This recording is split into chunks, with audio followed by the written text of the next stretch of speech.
back? Yes, I'm thrilled. Why wouldn't I be? I just love teasing you because I be? miss you. I miss you all. Since you left, we don't talk about sex anymore. Let's talk about sex. Well, Happy we to. do have a question about sex. Okay. Oh my gosh, I'm ready. And so there was a conversation that happened in a magazine, and a wonderful lady who we know well, Lisa Ling, said that she was never comfortable having sex with the lights on. What do you think should of that? weigh in on that. Yeah. Where's the biggest light up here? I'm like, I like to shine that thing on. No, I'm comfortable. I am comfortable. But this is coming from a girl whose favorite thing is to be lifted up. Yes. Yes. Who likes anyone to feel me? I remember that. What do you mean like lift that it up? She loves lifts. It's her. She Maybe wants you people should to join do. the circus. It's I her like thing. that, actually.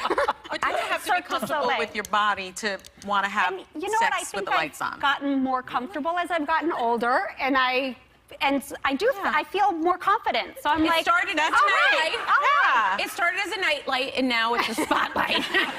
Disco ball. Maturity, Kim. Luckily, my husband has cataracts, so.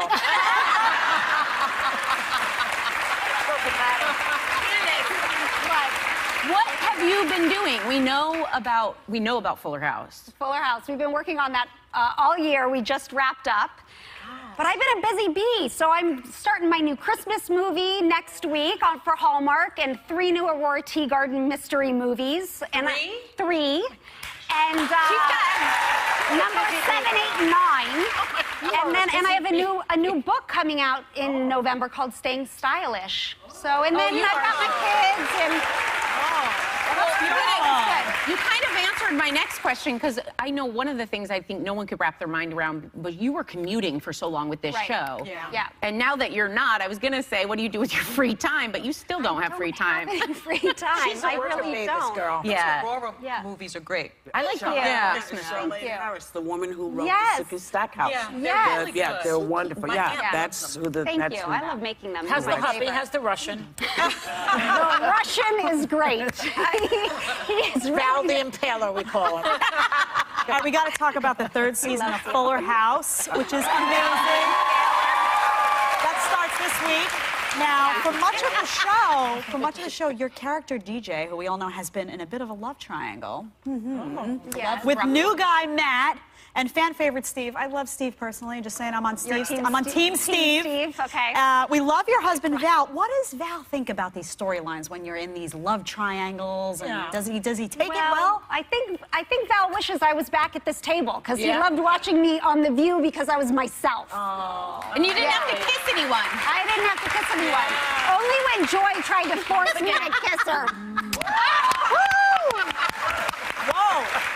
You got me. Joy kisses a lot Paula, of people you on kiss this Joy? show. I know. I'm very affectionate. Oh, she kisses a lot. Yeah, lot of that's women. why I sit over here. Oh, wait a minute. As if it wasn't consensual. No, she'll lock lips with anybody. She will just lean over and. You say you're not special? No, you are special. You're the first really religious person I've ever kissed.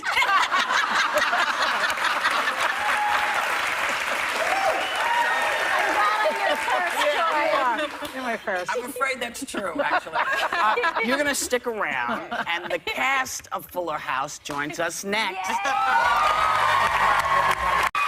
And we don't use that term family lightly, because the way Candace talks about you guys and how much she always missed it in between, I know this is truly a family. Dysfunctional. Dysfunctional family. That's assumed with the term family. So, Yeah. Why is your chair so much higher than mine? We all have to be the same height. We know you're much taller than all of us. Oh, all yes, right. yes. Now, the 3rd season of Fuller House, it starts on the same day Full House debuted in 1987, making me feel a little old. I'm sure you guys will. 30 years ago. Now, Bob, after all these years, what does that mean to you? Well, it seemed like a second. I mean, it really did. When I went back to the set and they made it again, and then we've been friends nonstop the whole time. So it felt natural, but it does make me feel like, you know, I like a room by the window, please. You feel like, you know, I'm 61. But I'm kind of like a 30-year-old naked. But see, they grew up with this kind of talk, and they're fine. I saw them. They didn't even budge. It's fine. No, We've learned after 30 years, we just go, okay. It sounds like the scene we just saw. Everyone skates right past it. Right, Thank yeah. you. Okay. We're on cruise control with Bob. It's just Now, Dave, you've known Bob, though, from... sometimes. How am I in the middle of Over here. this now? Can I go over there for a second? Yeah. All right. Yeah. You've known each other from even before you shot Full House. I was 18 years old. I met Bob in a comedy club in Detroit, and he came I in was on 22. a comedy store tour with 2 other comedians, and I was just in awe when I saw him, and I said, that's what I want to be. And I said, I want to live with that guy. Yeah. So it was reciprocated, kind of. I have a question for Candace, Andrea, and Jody. So this season, you all went to Japan. Yes. Right? It To was film. incredible. It was amazing, yeah. Amazing. What cultural things did you experience when you were there? We had a fun day together. The Tell naked 'em. spa day. We, yeah.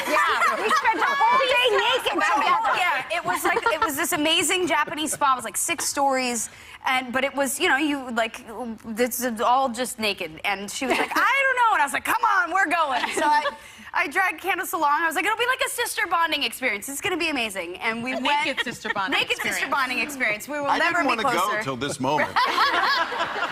And so we went, and the best thing that we did, well, we did a lot of things wrong, but one of the really standout, amazing things that we did wrong was we went into the hottest sauna ever, and we came out and we were like, I'm so hot. Burned our butt. And so, yeah, and there's like this little fountain thing. And so I go over to it, and I'm like, oh my gosh, it's cold water. So we're taking the water out and like splashing it and like splashing it everywhere, like bird bathing it, right? She starts to drink it. I go, no, don't drink that. You don't know what kind of water it is. So a couple seconds later, we like turn and there's a little bath over here, and we feel that water. It's really cold. So I'm like, oh, wait, this is a cold bath to sit in. So we go sit in it, and we wondered why people were kind of looking at us weird. And then we realized everyone's walking over to fill their water bottles at the fountain. Yeah. And then we were had those basically people. just like bird bathed it out of the drinking fountain, and that I had yelled at her not to drink out of. I actually thought it was going to go a different direction. I'm relieved right now. Andrea, you learned a new life skill. I this did. season. When that I was in Japan, I brushed up on my teppanyaki cooking skills. So Benihana style, I learned how to flip the utensils and make them spin, and I only cut myself once. There's a class for that? Well, yeah, there's people who will teach it. Yeah. And this is not your first new life skill that you learned on set, right? No, I had to learn another life skill 30 years ago on the original Full House. I learned how to ride a unicycle. That's really cool. Oh, yeah. We tried to bring it back. And Jeff Franklin really wants me to ride a unicycle on the new have show, to. so I got to take lessons again. Well, you could end up like Jody, because I remember seeing posts where you had Yes. that boot on. You started out a little bit rough this season because... Yeah, I was rescuing a little $1 toy for my youngest daughter, and I lifted myself up over like a 4-foot fence, and I snapped my ankle, my tibia, my fibia. Had 2 surgeries. How about your flibia? I had my flibia. I think it's my. I don't know. I could be saying it all wrong, but I really screwed it up. I have a huge, 5-inch steel plate and 7 pins and all kinds of You stuff made that right boot now. sexy, though. I did see the posts. I certainly tried. I had like premieres and press, and I was like, all right, we're doing pantsuits and flats. We got very creative with our blocking on the show Yeah. to plant Jody in spaces that she couldn't move throughout a scene. Our first episode, we have this like musical moment, and I was not singing and dancing, but a lot of upper body movement. They a lot of won't jazz notice hands. A lot if of we jazz do this. hands. Yeah. I'm hoping to be in a wheelchair next season. That's what I'm hoping Don't for. say that. Don't say that. Now, as we all know, Danny Tanner raised his girls with his brother-in-law, Uncle Jesse, and best friend, Uncle Joey. But Danny had dark hair, but all 3 of his girls were blonde. Yeah. So Uncle Jesse and Aunt Becky both had dark hair. Yeah. But had 2 blonde twins. Right. So the fan theory going around I is started that the Uncle theory. Joey is really the father of all of the kids. Okay? However, if I... It's changed everything. Very In virile. defense Should we of call that, it Modern Family? you guys are more prepped for this than I am. I would just say the truth of it is, not Dave, because Dave and I are best friends, we're brothers, but the IQ of Joey, I think, proves that the girls are not his. I mean, he talks. No, I love Joey. Wait a minute, hold on, let me explain. Not Dave, Dave. not Dave's Dave. brilliant. He flies planes, he plays hockey. Well, Joey. You have to have a lot of brains. Joey. Hey, now you do have to have brains for hockey. That's right, Hello. she's married to Valerie. So that someone can punch you in the belly. I'm just saying Joey talks to a woodchuck puppet and says cut it out for 30 years. And that's pretty much what he does. So I'm saying they're my kids. That's what I'm saying. But Okay. So, Cheryl, I really want to get through this because this is a fun one. I don't even know. You know who the father is of that child, right? We already had this conversation, remember? It's me. Yeah. So, and for our encore we'd like a room? performance, yes. No, but we have a speed round where you guys answer with the castmate that best fits this, and we've got to go fast because these are good questions. Are you ready? Okay. Here we go. Who's most likely to use their famous catchphrase offset? Dave. Swears the most in front of the kids. Wait, is that Jody or Bob? I don't know. It's a tie. I think she inherited Probably my me. talent. I hung out Jody. with Bob too much. Okay. The most nostalgic for the old days. That's my vote. Yeah. I think all of us are. We all I think are. every single one of us. That's why Okay. the thing came back, and we just actually truly love each other. But she cried a little when she talked about you guys. Yeah. I cry every time I talk about her because I'm always cutting onions. Okay. Who pulled the best prank on the set? On the castmates?